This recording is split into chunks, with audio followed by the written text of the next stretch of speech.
చేసుకొని ఈ రెండు నియోజకవర్గాలు ఉన్నటువంటి ప్రజాప్రతినిధులు కానీ, ఇక్కడ శాసనసభ్యులే కానీ, మండలే కానీ, జెడ్పీటీసీలే కానీ, సర్పంచ్లే కానీ అందరూ కూడా ఈరోజు గద్వాల జిల్లా కేంద్రం చేయాలని ఏదైతే ఈరోజు కోరుతా ఉన్నారో దానికి భిన్నంగా ఒక నియోజకవర్గం యొక్క ప్రజల యొక్క వారి యొక్క ఆకాంక్ష మేరకు ఒకరు ఎవరైతే కుట్రబన్ని ఒక లేఖల రూపాల టీఆర్ఎస్ పార్టీలో ఉన్నటువంటి ప్రజాప్రతినిధుల లేఖలను తీసుకొని ఆ లేఖలను కుప్ప పెట్టుకొని ఆ కుప్పను చూపిస్తూ అందరూ కూడా వనపర్తికి అభ్యంతరం లేదని తెలిపినారని మరి ప్రజలను మోసం చేస్తూ ఈరోజు జిల్లాను వనపర్తిగా ప్రకటించుకోవడం అనేది పూర్తిగా చట్ట విరుద్ధమని సందర్భాన్ని తెలియజేస్తా ఉన్నా.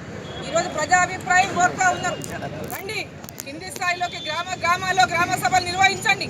గ్రామ సభలు నిర్వహించి అత్యధికంగా ప్రజలు ఏది కోరుకుంటే ఆ నిర్ణయానికి ప్రభుత్వం నిర్ణయం తీసుకోవాలి. కానీ ఒకరో ఇద్దరో నాయకులు చెప్పినటువంటి మాటలను, వాళ్ళు చేస్తున్నటువంటి మోసాలను పరిగణలోకి తీసుకొని జిల్లా కేంద్రం ప్రకటించడం అనేది పూర్తిగా అశాస్త్రీయంగా చేయడం అనేది పూర్తిగా వ్యతిరేకిస్తున్నామని సందర్భంగా తెలియజేస్తూ 30 కిలోమీటర్లని కొందరు అంటారు, 20 కిలోమీటర్లని కొందరు అంటారు, 10 కిలోమీటర్లని కొందరు అంటారు. నాగర్ కర్నూలుకి వనపర్తికి కేవలం వనపర్తి బార్డర్ నుంచి నాగర్ కర్నూలు బార్డర్కి 10 కిలోమీటర్లే ఉంది.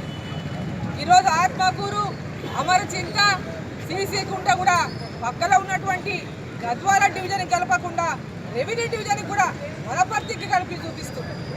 వనపర్తి రెవెన్యూ డివిజన్లో తక్కువ మండలాలు ఉన్నాయని ఆ మండలాలను కొత్తగా కూడా ఒక మండలాన్ని ఏర్పాటు చేసి ఆ మండలాన్ని కూడా వనపర్తి డివిజన్లో చూపిస్తూ ఒక మండలం ఎక్కువ చూపించడానికి ఈరోజు సీసీకుంట మండలాన్ని వనపర్తికి పెట్టారు. సీసీకుంట ప్రజలందరూ దీన్ని తీవ్రంగా వ్యతిరేకిస్తూ ఉన్నారు. మాకు మహబూబ్ నగర్ దగ్గర అవుతుంది, మమ్మల్ని సీసీకుంట తీసుకుపోయి వనపర్తిలో పెట్టడం అనేది అన్యాయం అని వాళ్ళందరూ కూడా వ్యతిరేకిస్తూ ఉన్నారు. అంటే ఈరోజు ప్రజల యొక్క సౌకర్యం అనేది తుంగలో దొక్కి కేవలం ఒక టీఆర్ఎస్ నాయకునికి, అది కూడా ప్రజలు ఓడగొట్టినా కూడా జిల్లా ఇస్తామని ముఖ్యమంత్రి గారు ప్రకటిస్తే